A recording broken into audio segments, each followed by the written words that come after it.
अहान रायजादा, ऐसा वजनदार नाम मानो इंडिया की टॉप बिजनेसमैन फैमिलीज में से किसी एक का वारिस हो।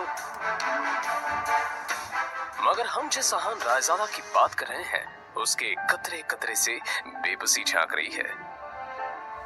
अहान एक करोड़पति बिजनेस फैमिली का दामाद तो जरूर है, मगर उसकी हालत पर घर के नौकर भी कहते हैं, कुछ पैसे चाहिए तो बता देना, तुम्हारी गरीबी देखी नहीं जाती। कहने को तो अहान जैसी रिच फैमिली के दामाद सड़कों पर महंगी कार दौड़ाते थे, महंगे क्लब्स में जाते थे, मगर अहान की लाइफ में 3 चीजें आम थी। पहली चीज बेइज्जती, दूसरी चीज बहुत बेइज्जती और तीसरी चीज बहुत से भी ऊपर वाली बेइज्जती।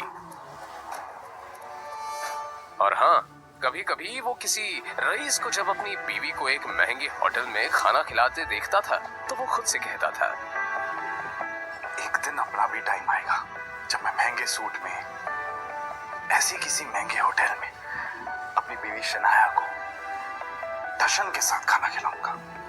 जब वो मेरे सीने से लग के एक रोमांटिक डुएट में मेरे साथ रोमांटिक कैंडललाइट डांस करेगी ना, तो वहां बैठे सारे रईसजादों के सीने पर सांप लौटेंगे।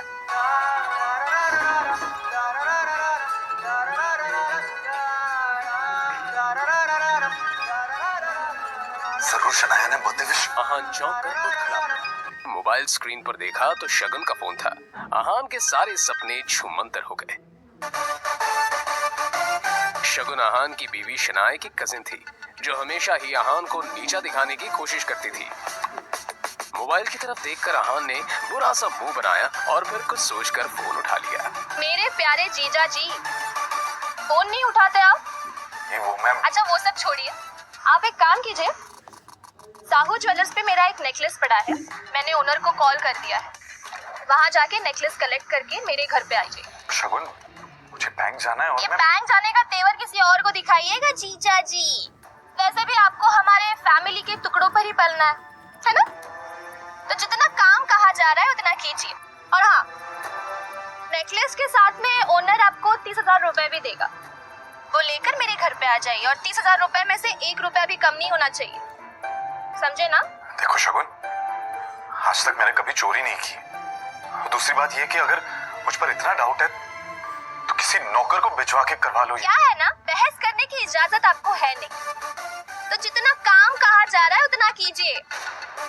1 घंटे के अंदर नेकलेस और पैसे लेकर मेरे घर आ जाइए। और फिर से कह रही हूँ, 30,000 रुपए में से 1 भी रुपया कम नहीं होना चाहिए। बाय। अरे है दीदी को बुलाओ यार, है दीदी।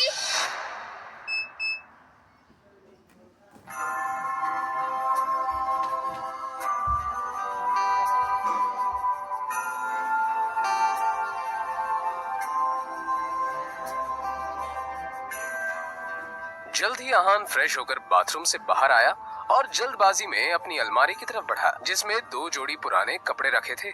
उनमें से जो सबसे साफ कपड़ा था, अहान ने उसे पहनने के लिए चुना।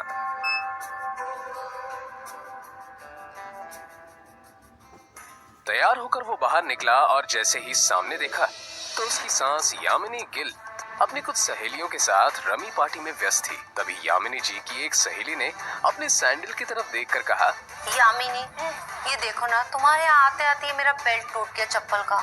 अब मैं घर कैसे जाऊंगी? इसमें टेंशन लेने वाली कौन सी बात है? तुम पार्टी एंजॉय करो, मैं नौकर से कह दूंगी, वो ठीक करवा कर लाएगा। ना ना, मैं नौकरों पे भरोसा नहीं करती। मेरी चप्पल महंगी है, तो एक बार टूट गई चप्पल तो मैं दोबारा पहनती नहीं हूँ। लेकिन क्या करूँ, घर भी तो जाना है ना।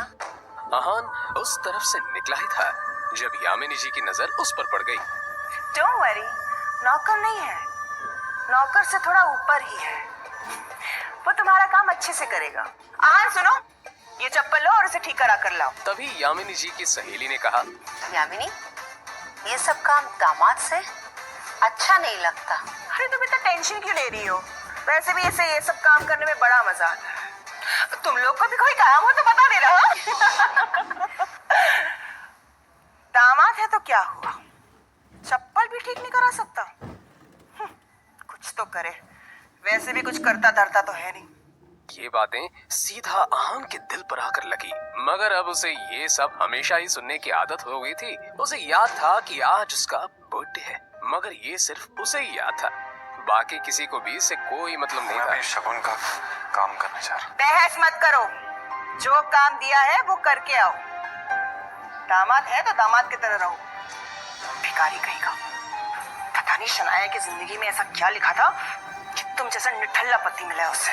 और अब यामिनी जी की सहेली ने आहान को उसकी टूटी हुई सैंडल की स्ट्रैप दिखाकर कहा, ये वाली चप्पल ठीक करना है, महंगी दुकान में ठीक करवाना, समझ में आया?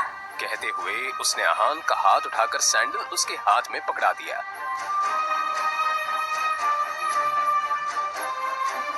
ना चाहते हुए भी आहान को यह काम करना ही पड़ रहा था।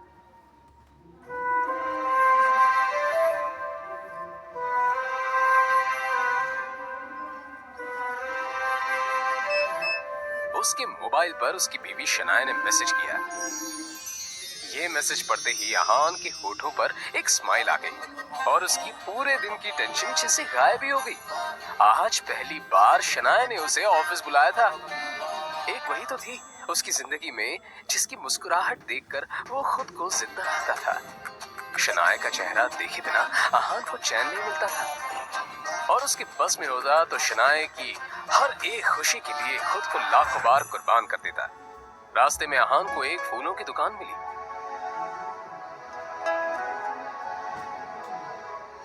और अपना पर्स निकालकर देखने लगा। उसमें सिर्फ 500 का एक नोट पड़ा हुआ था।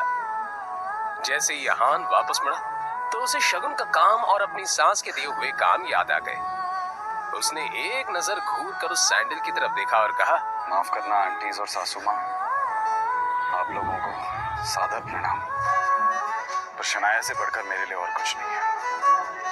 थोड़ी सी डांट सुन लेंगे आपसे। और फिर उस पैसे से आहान ने शनाया के लिए फूलों का वो बुके ले लिया। आज वो पहली बार गिल कंस्ट्रक्शन के ऑफिस जा रहा था, जो कंपनी गिल खानदान की थी। ये सोचकर आज वो फूला नहीं समा रहा था कि वहां उसका अच्छे से स्वागत होगा कि तभी सामने से आने वाले एक आदमी से आहान टकरा गया। उसका नाम देव मल्होत्रा था। यू इडियट, दिखाई नहीं देता तुम्हें? पता नहीं कहां से मुंह उठाकर चले आते हैं। इस ऑफिस में तुम्हारी खड़े होने की भी औकात नहीं और ऐसे टहर रहे हैं जैसे तुम्हारी खाले जी का घर है। कौन हो तुम? शायद देव मल्होत्रा ने भी उसके बदरंग कपड़ों से उसे नौकर या ऑफिस बॉय ही समझ लिया था। मल्होत्रा ने एक नजर नीचे पड़े बुके की तरफ देखा और फिर उसे अपने पैरों तले कुचल के बाहर निकल गया। आहान ने अपना सर झुकाए बस उस बुके की तरफ देखा। उधर शनाया अंदर से ये नजारा देख रही थी। तभी आहान की नजर शनाया पर पड़ी तो एक पल के लिए वो अपनी बेइज्जती भूल गया और वो शनाया के केबिन में दाखिल हो गया। वो शनाया की तरफ बढ़ा। अब जाने भी तो शनाया, जो हुआ मेरे साथ वो हुआ, और तुम इतना टेंशन क्यों ले रही हो? जो बात गई वो बात गई। तभी शनाया चीखते हुए बोली,